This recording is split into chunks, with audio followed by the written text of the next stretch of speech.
a LitHub Radio podcast. Hello, writers. I'm here to tell you some good news. Memoir Nation, the new writing endeavor that Brooke and I have been working on for a year now, is now live. And you know, so many people, I've heard this over the years, they say, I'm going to write my story someday. But someday tends to kind of always be off in the distance. And we're here to help you start writing your story today. We're providing the inspiration, the guidance, the structure, and support to equip you creatively, emotionally, and psychologically, and perhaps more to write your life story. And there are several packages of support and inspiration that you can sign up for, but I'm going to spotlight one for you now as a listener to our podcast. Out of the gate, the $99 level of membership is going to give you a lot of perks, including a weekly newsletter with lots of memoir insights and tips and advice and encouragement. And it will also get you the bonus podcast content and a code for a free future class of your choosing. So it's a really good deal for $99, but also important to us is that it's support we need to launch this thing, get it off the ground, make it sustainable. And if you've been a longtime listener and you like the content you get on this show, there's going to be a lot more growth and exciting things in the weeks and months and years to come. So we invite you to join us at this $99 subscriber level. Check out the other levels, though. They might be better for you. You know, we've done this podcast for more than 6 years now, and we've actually done it entirely for free and as a labor of love, and we do love it, but we'd also love your support as we expand the ways we help writers tell their stories. So we'll make it worth your while, we promise, and we thank you in advance for supporting us to create the space we're dreaming of for writers like you. Visit memoirnation.com. Hello, repairists, kintsugiists, reclaimers, and open-hearted writers of personal truths. Welcome to Memoir Nation. Still getting used to that, Grant. I'm loving it, though. And, you know, one small thing that's nice about Memoir Nation, actually, is that we no longer have to spell out the word write for people. Like, for 7 years now, I've been saying write, you know, like WRITE. So I won't miss that. You? Yeah, same thing. You know, I always tell people write, as in write your story, not the opposite of wrong, and with a hyphen. But I know I'm going to say right-minded many times, you know, just like you kind of repeat the year before, you know, in January. And all my podcast folders and documents on my computer are titled right-minded. So, you know, I don't know how people ever change their real names. Oh my gosh, so true. But, you know, new era, new world. And I know we're both equally thrilled to have the chance to interview Amanda Knox today. Yes. Yeah. About her new memoir, Free. And Amanda Knox's story, of course, is one that many people know. The falsely accused of murder part of the story, the spending 4 years in prison part of the story, the salacious aspects of what the Italian prosecution said happened. But not a lot of people know the other part of Amanda's story, which she tells in this book, Grant, which is about coming home and feeling equally trapped in a lot of ways by her notoriety, and about how the press and other people treated her, about never really getting to be known just for who she is, outside of the narrative that had been painted of her, for her, about her. And so this book is truly profound for all of the reasons that she gets to explore freedom, and what that purports to be. But Amanda does something also that I loved, which is that she presents with absolute clarity her innocence, her wrongful conviction, how she was wronged, you know, the tremendous fallout of everything that she's gone through. And she does all of that without casting blame.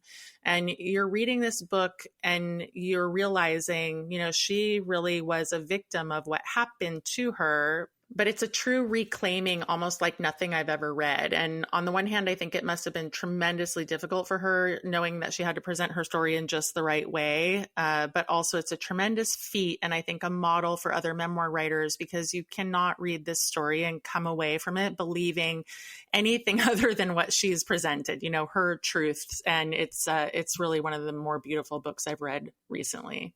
Definitely. And the same with the interview. I was just so struck by what a deep thinker she was on so many different levels. And as you were talking about notoriety and reclaiming, Brooke, I was thinking about the other, perhaps next most notorious woman in our country who was cast as a villain by the media. And that's Monica Lewinsky, who has a podcast called Reclaiming. And Amanda writes in her memoir about her friendship with Monica and how much solace she got from Monica, just treating her as a normal person, you know, but of course they get each other. They've both had to carry the weight of their names, of the portrayals of them in the media and in the movies. And I can only imagine it must be a balm for each of them to have the other, to know what it feels like to be so pigeonholed and particularly cast as a villainous woman. And notably, they were both so young when the respective incidents they faced, went public, and they weren't celebrities who this happened to. They were just normal people. So it was very fascinating for me to read about their friendship in Amanda's memoir. I agree. On the level that their two names are so household names, like you said, but for all the wrong reasons. But Grant, this is a good segue in a lot of ways to the theme that we've chosen for Amanda, which is reclamation. And so many memoirists do come to the page, whether they realize it or not, to reclaim their stories. And Amanda and Monica are extreme examples of what can happen if you have this experience like they had. I mean, it's obviously more unusual, but the media getting hold of your narrative and then it's not yours anymore, and how you can be cast as a terrible person. In the case of Amanda, she was not only a murderer, but so much worse. I mean, sadistic, jealous, deviant, so many horrible judgments were placed upon her. And then she had to navigate her life in the aftermath of what happened to her, and just trying to stay the course and be a normal person. And so I just found the book so multi-layered in that way. And its title too, Free, because it is about freedom. But it's also about the aftermath of release from prison and finding freedom from within. And it's about all the ways that we can set ourselves free, mentally, emotionally, not just physically. And we're going to talk about forgiveness in the interview, but it's really not about forgiveness, which I appreciate. She's not setting out to forgive as much as she is to sort out her feelings. And then, as she says to us, to understand, particularly to understand her prosecutor, who is the sole reason that she ended up spending 4 years in prison. And so it's a unique angle, and one that's quite beautiful as she comes to terms with what is enough. These questions, what are the benefits of taking what you can get by way of retribution, by way of repair, by way of forgiveness, even if it's not enough? And these are just heady questions. Like you said, she's very deep, and I'm not surprised at all having read the memoir. Definitely. And I know you wrote about the book in your Substack last week and wrote about the art of repair. And so much of this book is dedicated to that. For Amanda, the rupture she experienced, the cognitive dissonance she experienced essentially, is embodied by her prosecutor, Giuliani Magnini. And it seems like this was because Magnini was so convinced that she was a monster, someone not only capable of murder, but also of doing it for such bizarre reasons. It was so sexual, so misogynistic, so also I have to say unbelievable. And yet the media was propagating this narrative, and Amanda had so little recourse. But the culmination of this book is about Amanda's desire to seek repair from Magnini, to write him, to extend an olive branch, to see if she could be in conversation with him. And that all comes to pass in the form of letter writing and ultimately a visit. And it's curious to me to think about if I'd want to befriend the person in my life who'd most harmed me, or what I would have to go through in order to arrive at that place. And Brooke, I don't think we really know until we're there. I remember hearing a story on This American Life about the father of a murdered daughter who started visiting the convicted murderer in jail, and he ended up becoming a sort of father figure to the man, and each of them healed as a result. But it was also just kind of unimaginable that somebody could get to that place, because as humans, I think we're all kind of wired to be a little bit vengeful, and so we have a hard time admitting, that we're wrong or that we want retribution and justice. And I'm certainly not above those feelings. It's always kind of surprising and disturbing when they come up, but you have to be a very deeply enlightened and generous person to be able to forgive on that level, or just to kind of to seek understanding, as Amanda put it. She wasn't seeking to forgive. So what do you make of her desire for repair, Brooke? Yeah, I think that this repair was the thing that would serve as the baseline for her freedom, really. She does something so important here, too, because I was talking about forgiveness earlier. Victims are told to forgive, or like that they're going to find freedom through forgiveness, but lots of victims do not want to forgive, nor should they. And Amanda walks that line, which is more for her about having an opportunity to be heard, to be seen. as you'll hear in the interview, then by contrast, or I don't know, parallel, her perpetrator feels seen. It's quite powerful, really. Ultimately, he doesn't offer her the apology that she wants, which is something else that she has to grapple with. And yet for me, it's this acknowledgement of her humanity that is the win for her. He knows she didn't do it. He implies it 100 different ways.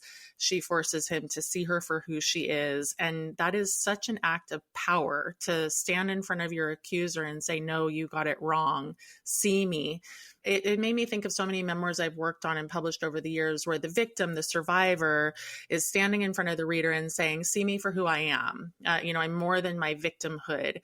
And because Amanda was a victim in the same way as any survivor memoirist is a victim, she really is about taking back her power. I mean, she may have already had it, but I'm just saying the book really feels like that. That's why we're talking about reclamation.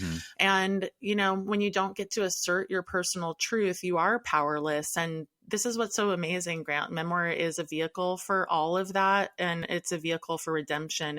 And I think she's really setting an example with this book. Completely. Yeah, it's curious that you use the word redemption, Brooke, because there are multiple meanings of the word, and I think most of them apply to Amanda's story. There's moral or spiritual redemption, for example, which means, being saved from sin, guilt, or moral failure, often through atonement or forgiveness or transformation.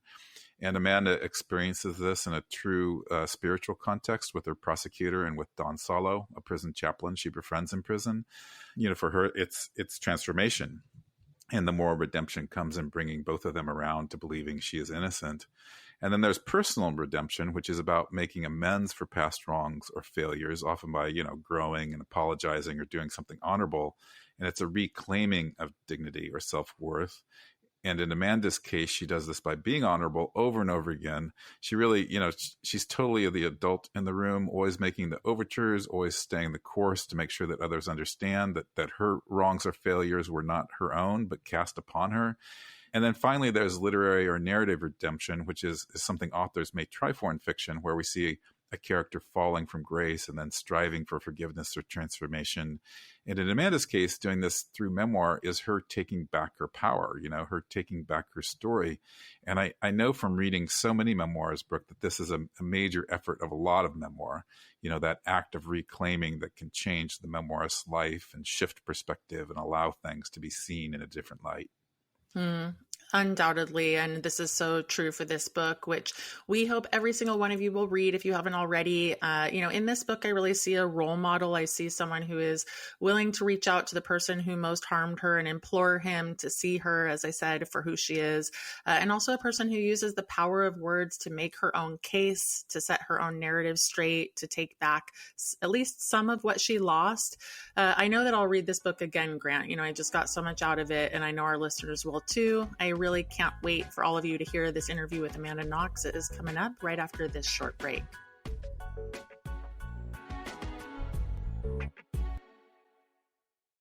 Welcome back, everyone. We're so excited to have Amanda Knox with us today. Amanda is an author, journalist, and podcast host whose work explores criminal justice, media ethics, and the human experience. She is the author of 2 memoirs, Waiting to be Heard and Free, My Search for Meaning, and co-hosts the podcast Labyrinths.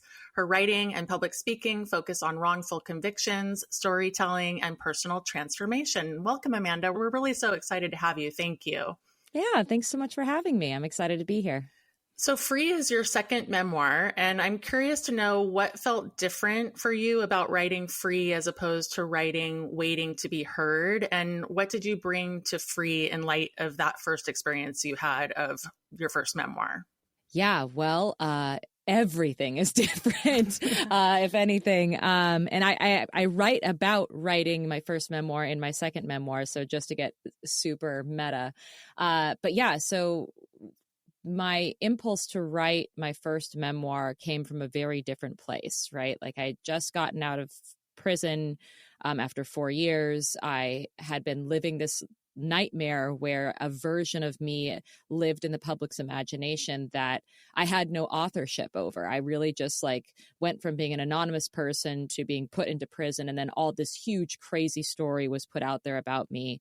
And I felt like I had no say and no control over it. And so when I came home, I felt a sense of urgency to set the record straight, to at least put my one voice out there in that chorus of voices, and also do whatever I could to pay back my family. So that was the catalyst of that book. And I'm proud of it. Like, I think it accomplished what it was set out to do.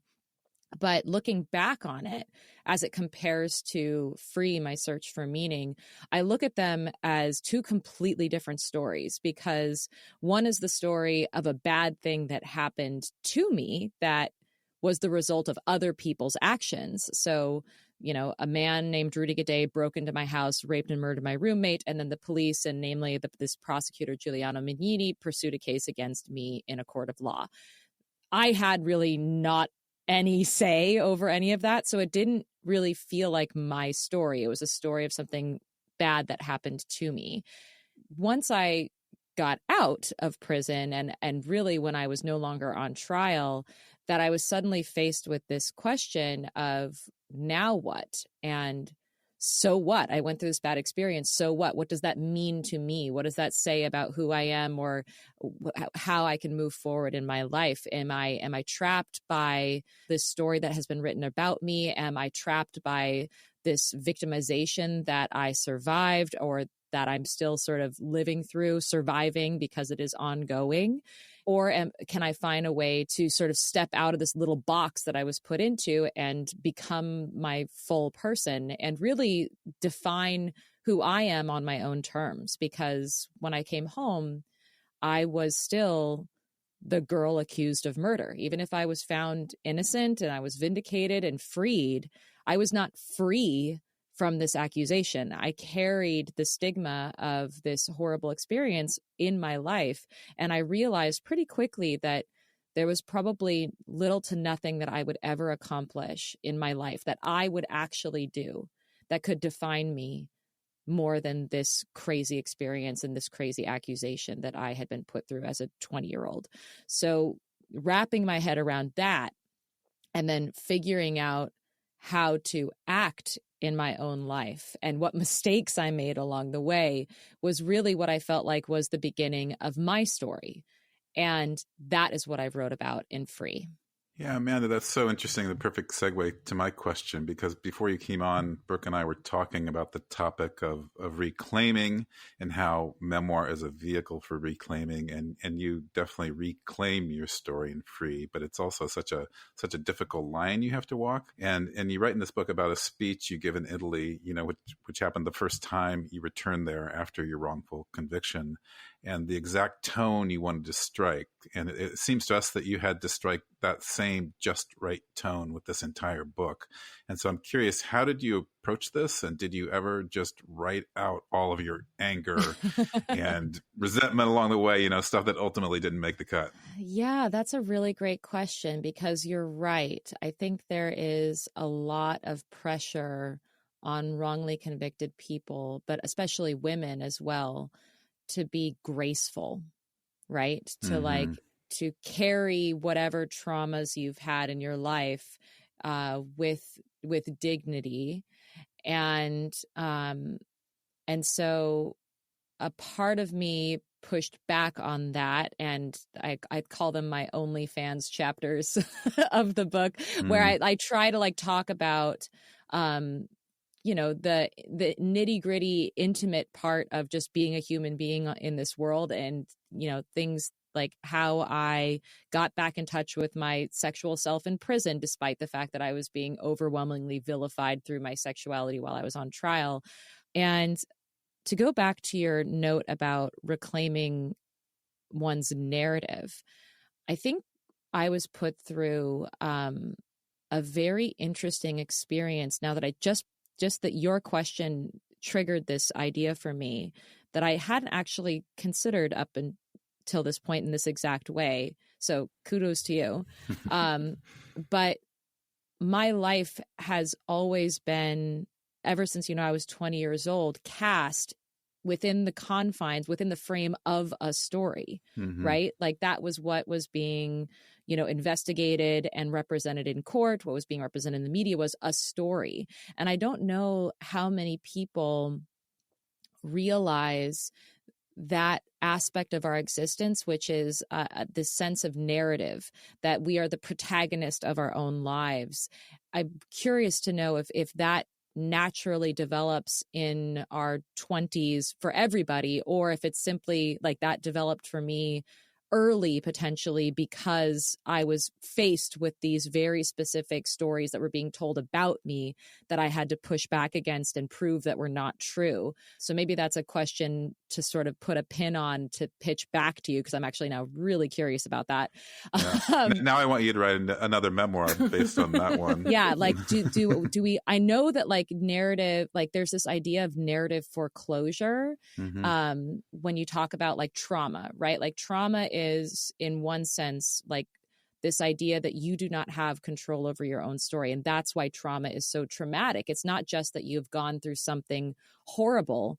It's that something horrible happened that pulled the rug out from underneath you. And you were like going along being the protagonist of your own story. And then suddenly someone completely rewrote the script. And you find yourself a pawn in someone else's story, or a villain in someone else's story, a victim in someone else's story. And that sense of narrative foreclosure, that you are no longer the author of your own experience, comes into play. And I'm curious if that is something that only comes to mind once you've realized, like once that sort of script is taken away from you, and if we all just sort of go along with our lives, not realizing that we're telling a story in our heads about who we are and what our story is, until we've had that story sort of taken away from us. So that's open question. But to go back to your question, which hopefully I have not forgotten, what was it again? I also think it's perfect, Amanda. I mean, because our audience are memoirists and aspiring memoirists, and what you're talking about just resonates so much for me, because one of the things I couldn't stop thinking about when I was reading your book was the parallels to a lot of abuse memoirs that I work on. Totally. And so yours is very different, of course, when you were wrongfully imprisoned, but it's the trauma that you just touched upon, and so it's curious to me, this drive that victims and survivors have to write their memoirs, which was kind of points back to Grant's original question. And like in this, I thought about the same way you had to go back to Italy. And a lot of people will say, I had to write this memoir. And so I'd love to know that from you, just about that drive. You said the first memoir was more about paying back your family and setting the record straight. This one just captures so much huger and important topics and universal topics as well. And, I'm curious the extent to which that felt as necessary, as going back to Italy. Yeah, great question. And thank you for bringing me back to how I was attempting to answer your previous question.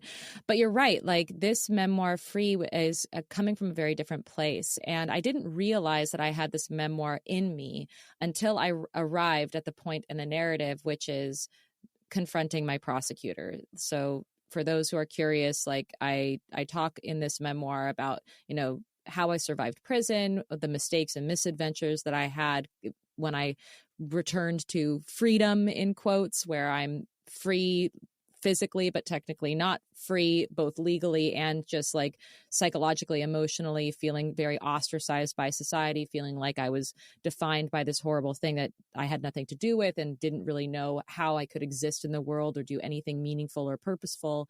And then realizing that I felt this internal drive to understand my prosecutor, understand why he had put me through. So like in the victim's narrative, like, why did this person hurt me? Does he care that he hurt me? Like, would he ever apologize or acknowledge that he hurt me? That sort of thing just ringing in my head and haunting me and driving me to have a relationship with this person and to live out certain values and principles that had grown upon me, especially having survived a prison environment, which is this idea that in the wake of harm, instead of being punitive towards people, we should try to use restorative justice. So this idea of really, instead of punishing the perpetrator so much, we should empower the victim and try to bring the victim back to a place of being whole again, and not just assuming that punishing the perpetrator is going to do that. And that's a whole, complicated thing that I can get into. But I talk about it a little bit in the book about like finding myself immersed in this space of women who had committed crimes, but also had been victims of crime before they ever committed crimes in the first place. So it sort of complicated this whole question of punishment for me. But then, of course, I arrive at finally sitting down across from my prosecutor and having the conversation that we had. And the feeling that I had coming out of it was, oh my God, I finally did something that defines me more than this terrible story that was written about me, this terrible thing that I went through. Like, I felt that I had finally did what I felt was the impossible, which was define who I was on my own terms in light of this story. And as soon as I walked out of that meeting, I was like, oh my God, I have a story to tell. Like, I wasn't just floundering about trying to make sense of this horrible thing that had happened to me anymore. I was not sort of reaching out for external validation anymore.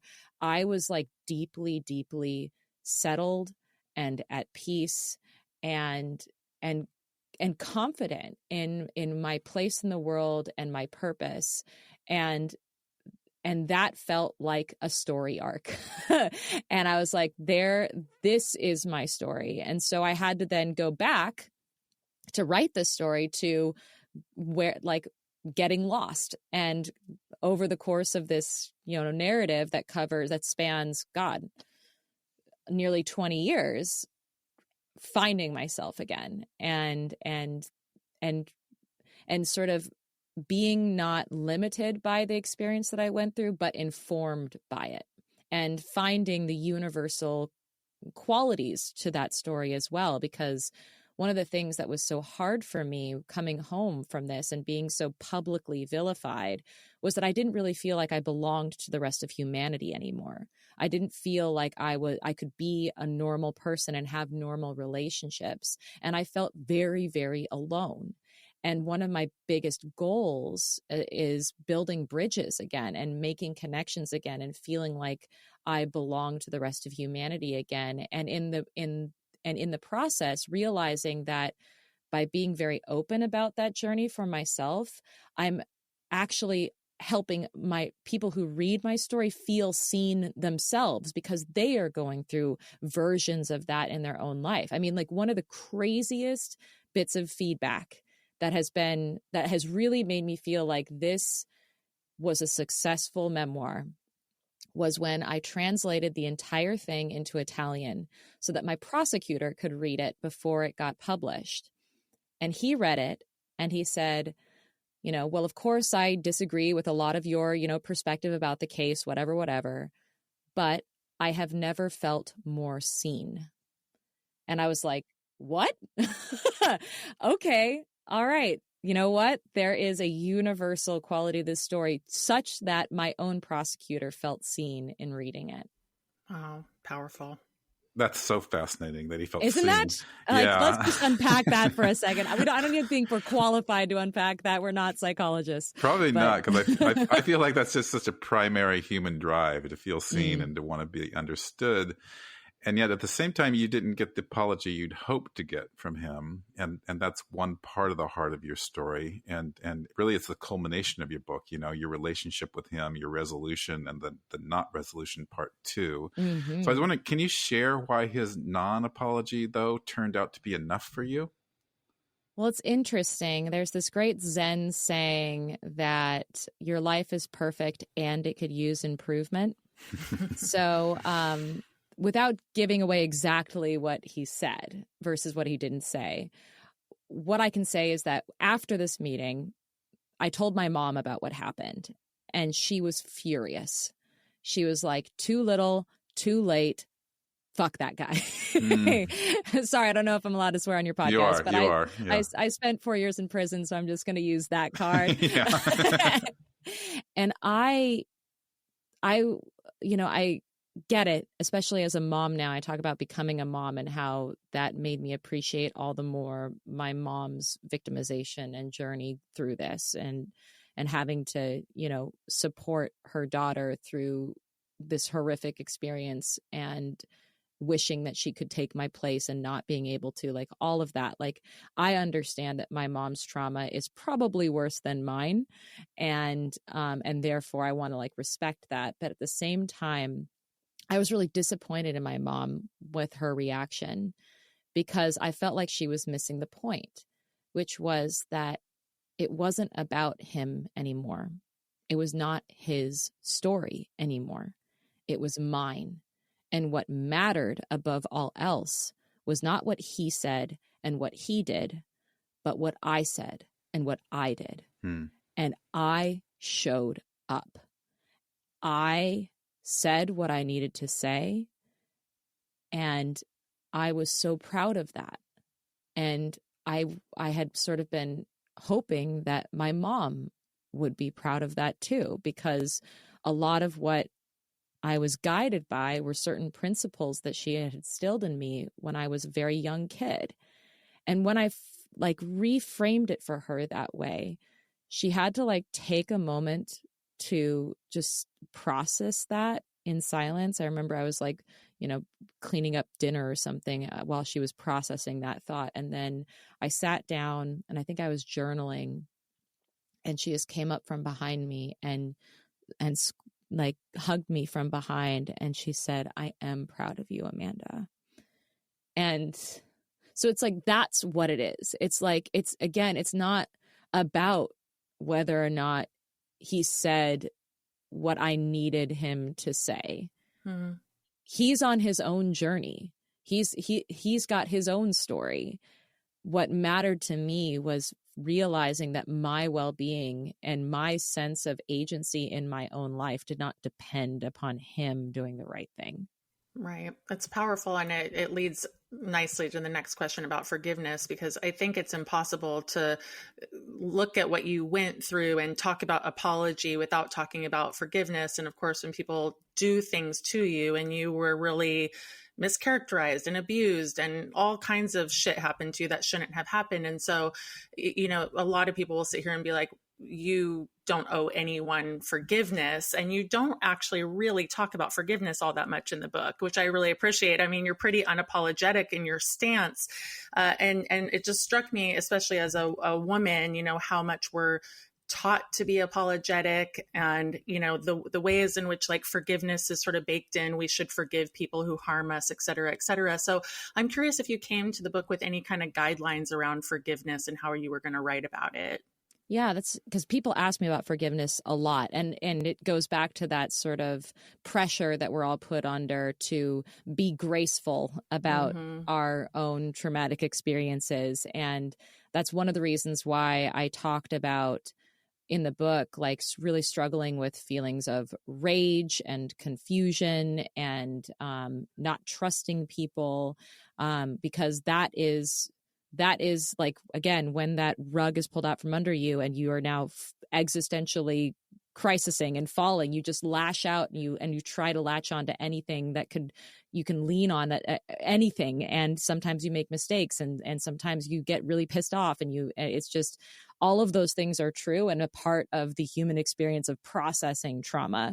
So I wanted to like really make sure that I was presenting myself in also an ungraceful way to show that like this is part of the process. And when it came to the fact, like the issue of forgiveness, I get asked about forgiveness a lot.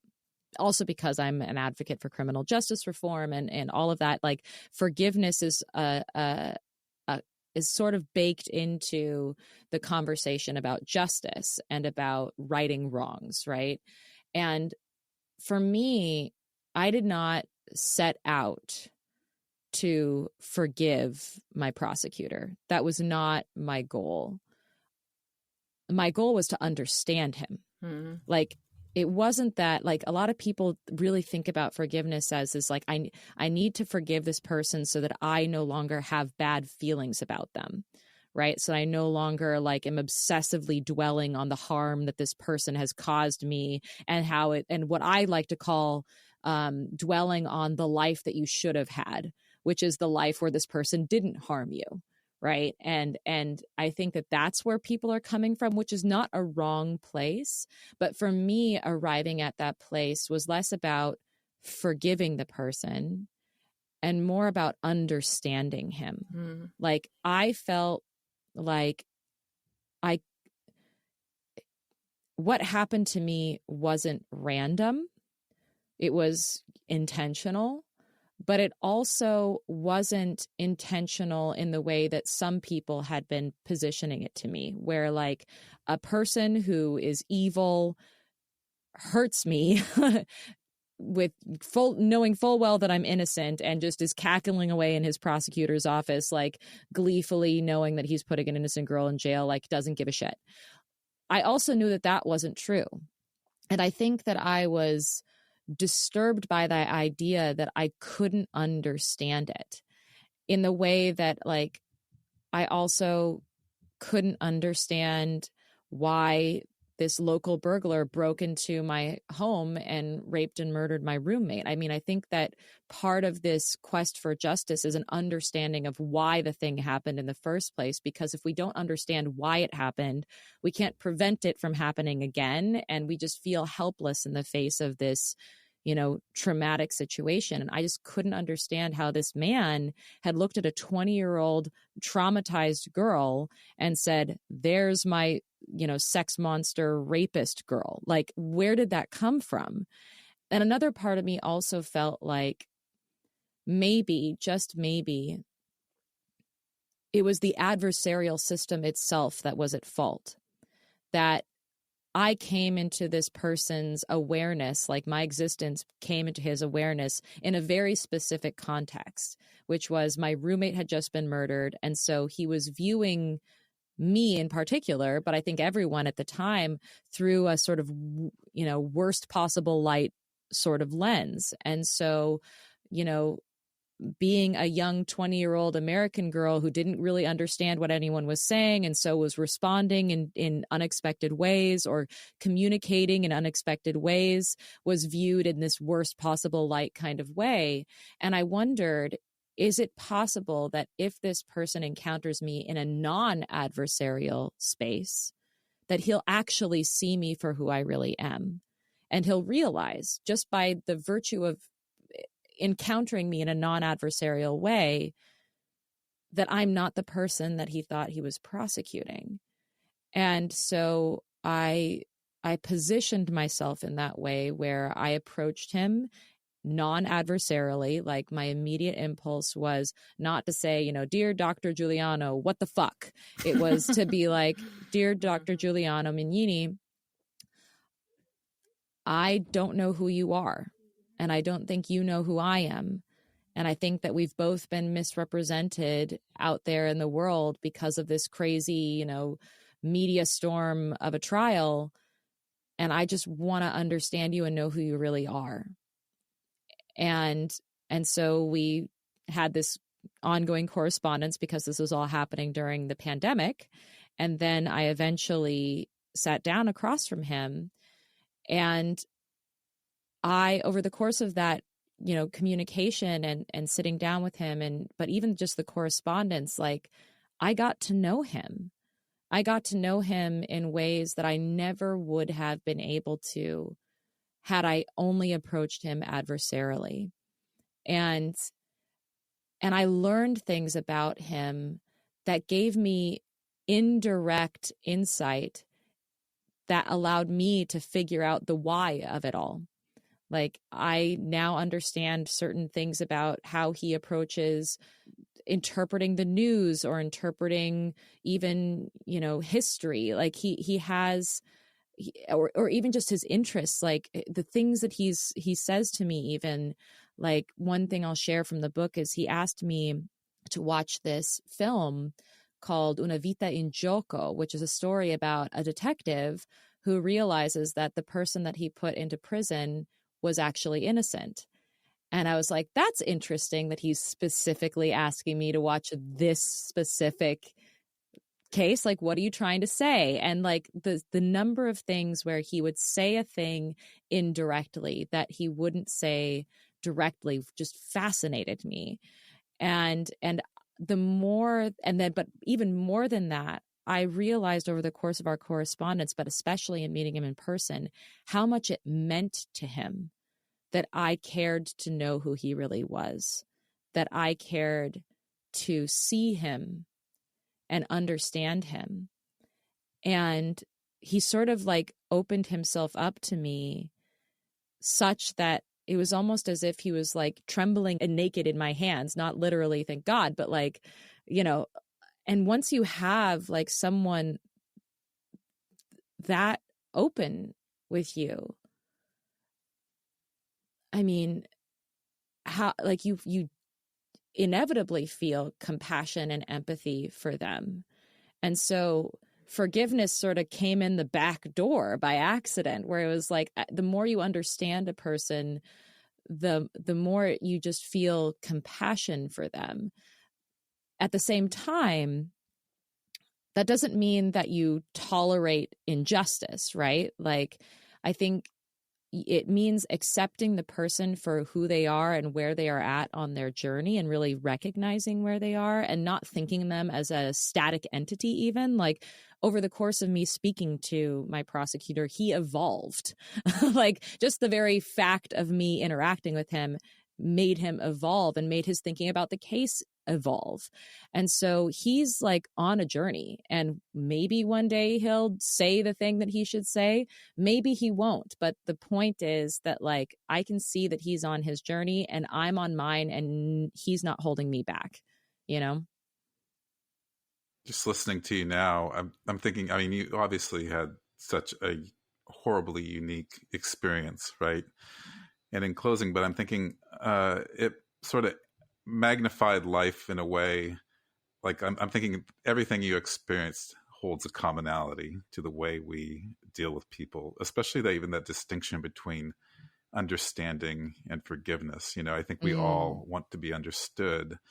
And I think that is part of the purpose and meaning of memoir, is that we read stories that we will not have, but we will somehow relate to. Yeah. Is there anything in parting, you know, that I mean, it just seems like you have evolved so much through this, you know, it's horrible to say, like, you're a better person now, you know, because who wants to go through that to become a better person? But, you know, I just keep thinking of different relationships I have in my life while you were talking and being like, yes, make them feel understood, you know, or vice versa. Yeah. So that's not really a question, but I'm just going to lob it out there. Yeah, just like thoughts about memoir, I guess. I mean, your audience is interested in memoir. And I mean, it's a very powerful thing to take ownership of your own story. It's a little bit overwhelming because our lives are complex and complicated and moving in multiple different directions at any time. And so it's sometimes hard to see the memoir within the overall narrative of our lives.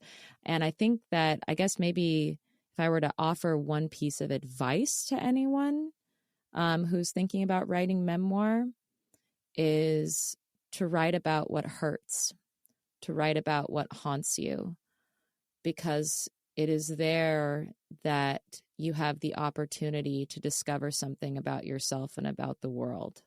And so I have been given ample things to feel hurt and haunted by. And so I've had ample opportunity to discover myself and discover the world. And so just try to see the opportunity in that, and then write. Beautiful words to end on for our audience as well. Right. Yes, there it is. There it is. Thank you, Amanda, so much. Yeah, thank you. Absolutely. Thank you so much. We'll be right back with this week's Substacking.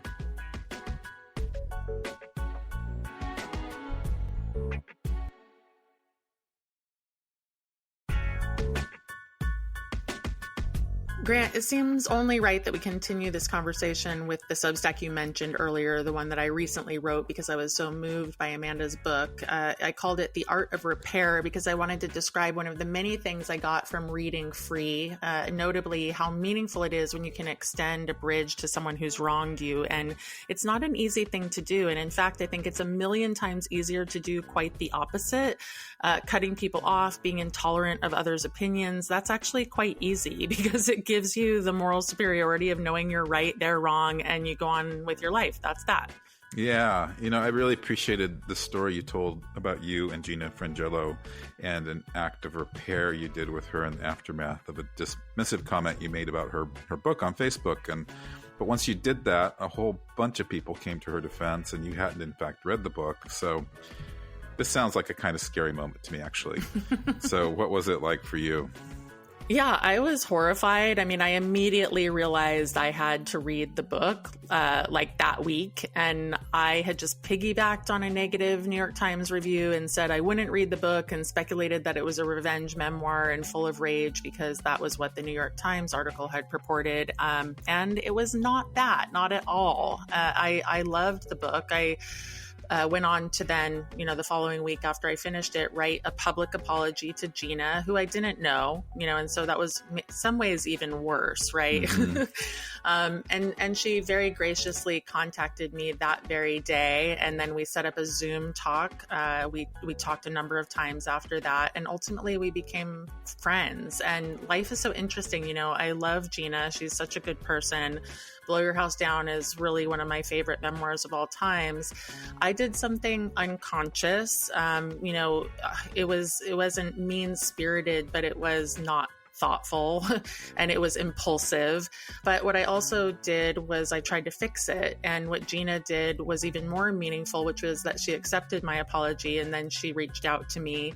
And things don't always go this way or end this way, but we're capable of these repairs. And I really saw that story in Free. I mean, Amanda's hurt and effort to repair was so much more significant than mine, but it just made me realize how important it is to try to extend these moments and to be, the person who says yes when they come your way.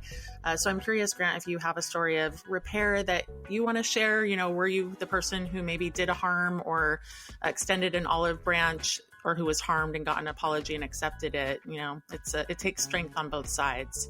Definitely takes strength. And, as I mentioned earlier in the show, I think somehow humans are wired to have this impulse to seek revenge when they feel wrong. And perhaps that's just our evolutionary survival instinct, that when we're wronged, our instinct is to lash out and defend ourselves and to carry grudges and to seek justice, and an eye for an eye and all that. It's somehow kind of primal, except to carry a grudge or an unresolved wrong. I think it's painful for everyone, because you're essentially creating pain for yourself. And I'm saying all this in light of, I've actually been trying to repair a relationship with a close friend for several months now, but to no avail, which makes it very frustrating. Tried so many different approaches, and it's been a type of quest, in fact, because I don't know what the root of the problem is. I don't know if I did something wrong, or what wrong I did, or if anything, or if there's something else going on. I just know that there seems to be unacknowledged bad feelings that are festering and continue to fester. And I've tried to talk about it, but have been rebuffed. So now I'm giving up, at least for the time being, and hoping that time somehow opens a different path. But it's painful, and the painfulness grows because of the irresolution, which causes it all to fester and grow, especially now because I'm kind of lacking the language to address it. This actually is strangely ironic, because this is what I say that I write fiction for, is for, this kind of irresolution. We seek resolution in life, but we often have to live with the irresolution. So perhaps I just have to let it all go and move on, but I'm not exactly that kind of person. I don't like to carry pain that we should be able to talk about.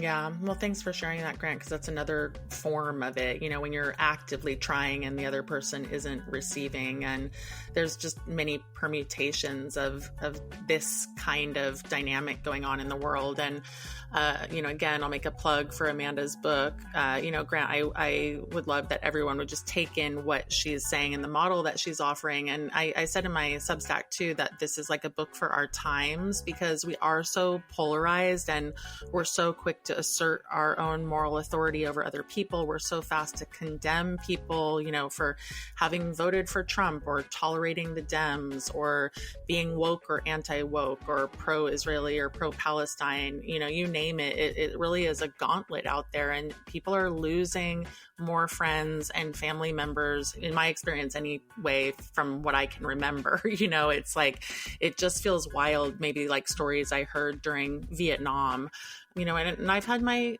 fair share of challenges with friends in these past years, and I think we all have, but rigidity is really the enemy. And Amanda reminds us to seek commonality, to be accepting of people for what they're capable of bringing to the table.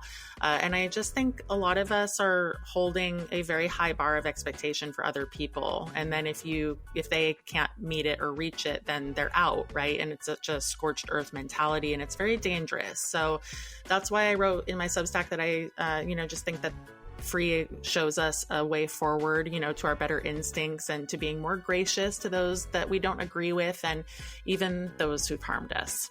Hear, hear.